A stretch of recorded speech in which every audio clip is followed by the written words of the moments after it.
again, and welcome back to Southeast Texas Weekly. I'm Kevin Steele. Great to have you with us once again. Three of the most dapper gentlemen you'll ever want to see joining us today. Kent Walston with Brannick, Walston, and DeVenzio on our far right over there with the lovely yellow tie. Shane Howard, the Jefferson County Tax Assessor Collector, here as always with his hammer. And James Shannon with the Business Journal, the editor of the Business Journal, joining us as well today. Good to see you guys. Good to be here. Good to see you. A lot of integrity on this desk. Not really, but as we're moving right into the questions because we have a lot of information to cover on this day. And as we get into a serious question at the top here, it's important to pass this all the way. I'm going to go all the way down the line with this one. The question of Libya. We are now in a place in Libya, and a great many Southeast Texans have family members serving overseas in some capacity, be it the Mediterranean or possibly in Afghanistan. They are very interested in the war, wherever it may be. Should the U.S. be rethinking its Libya war strategy? It's cost $664 million by mid-May, way over the estimates for prosecuting this war. Is it time to get out? James Shannon. Well, when you got cruise missiles at $1 million a pop, it's pretty easy to run up a $600 million tab. And the fact is, we don't want to put boots on the ground there. We don't want American boys and women. What if it doesn't work? Are we going to do that? Are we going to put boots on the ground? I think it's going to have to be another coalition type deal. And, you know, quite frankly, not to trot out the old familiar war for oil screed, but if Libya is not sitting on a huge percentage of the world's oil reserves, I'm not sure we're even having this discussion. And it doesn't seem as if that is the case. Something like 5% of the output is from that nation. Kent Walston, what do you think? Is it time for your president to get this nation out of the fighting in Libya? Well, maybe 5% of the oil reserves. We get a lot of oil from Libya, the United States does. So we have a security interest there. And the president has listened to his advisors, to Mr. Gates, Secretary. He has also listened to the Joint Chiefs. And so we are in a subordinate role here. You know, we're providing, you know, the missiles, refueling tankers, intelligence. What's the time when we begin to move away from this matter of whether it is a humanitarian disaster and start saying we're broke as a nation? Let's be clear. We're not there because it's a humanitarian disaster. We're there for regime change. No matter what anybody says, that's what we're there for. Yep. And we're hoping we're going to get a government that's favorable to the United States.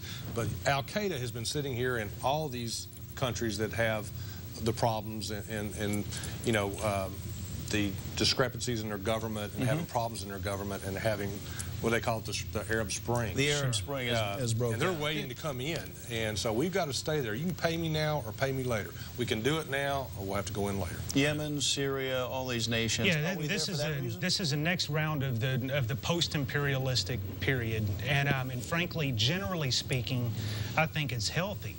The problem comes in is that you end up with leadership vacuums. The post-imperial period, this first little iteration after the 1950s and 1960s, we saw strong dictators and tyrannies pop up, oftentimes propped up by both our government and other governments in the West. Now we're seeing more of a people-led type of effort, but it does include some of these elements like Al-Qaeda, some of these, the Muslim Brotherhood and others.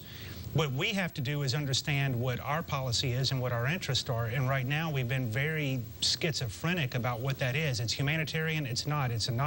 We're not there for our own interest, and we've taken this pride somehow. Would Shane Howard, as president, pull us out tomorrow? We would either, yes, in this form, absolutely, or the other route would be that we take command of the operation. We actually put the assets in necessary to accomplish the real goal, which is regime change, but not this kind of milquetoast. We're not trying to go after regime change. We are. If we accidentally kill Gaddafi, it's not healthy. We're bombing his compound. Yeah, we're bombing his compound, and then we're kind of tongue-in-cheek. We've got a White House press secretary that gets up there and smirks when the press asks if we're trying to kill him, and that's not healthy. Is this president too soft on Muslim causes? Is he too soft on the Muslim world? Just a little ways to the north, we're looking at. It's not that he's soft on them. Israel, where the borders are as violent as they've ever been. It's not a matter of being hard or soft. What it is a matter of him not understanding what the United States' interests are. He is soft on those that he agrees with. He's hard on people that even though he may agree with them, that embarrass him. Part of his foreign policy problem is that it's too centered around him and his overall persona. So if it's embarrassing to him, he will crack down. If it is not embarrassing to him, he'll typically go soft. And what he did with Israel, for example, I think was, you know, there's been theories out there that he sandbagged Israel on purpose, is trying to throw them under the bus. Frankly, I think it's just sheer incompetence. Israeli troops killed 27 Palestinians on the Syrian border. We begin with you, James Shannon. Too aggressive on the part of the Israelis? You know, to try to dissect the Israeli-Palestinian situation based on an incident like that is a fruitless gesture. Here's the thing about this Israel issue and President Obama. The opinion he holds and that he states are held by at least half the people in Israel. He's, you know, branded over here for being, you know, anti-Israel, when in fact his views are widely shared within that country. They're not shared by the Netanyahu-Likud party. They're not ready to give away settlements over there? Half the people? What polls are you looking at? Now, come on now. You ever read Haaretz?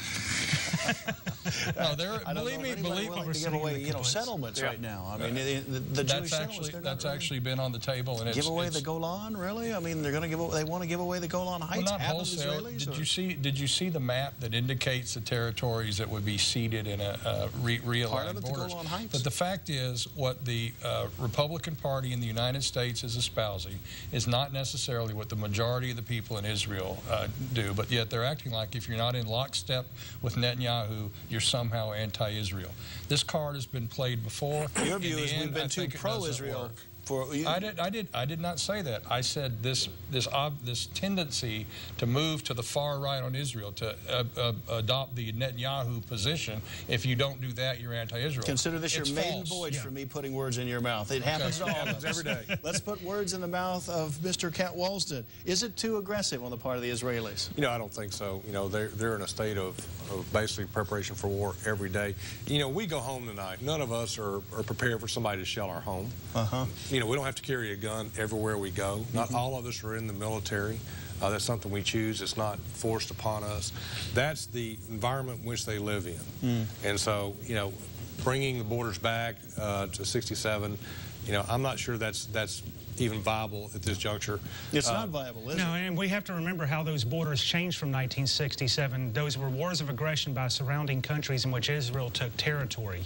I don't think that we're going to return to the boundaries that we had in 1824 or in, you know, 1801. Shane, how long can Kent Walston support a do-nothing president on the jobs front? How long? If that's the question, I guess the real question is how long can anyone support non-policies that do nothing and policies that actually hurt the development of jobs in this country?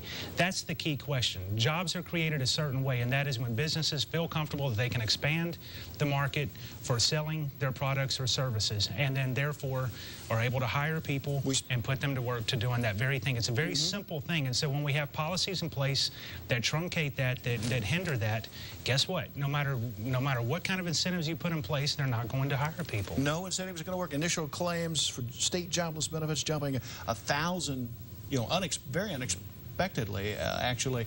Why not, instead of a stimulus plan, why not a full-scale job creation effort on the part of the administration? Because I don't believe that the government creating jobs is healthy for our economy.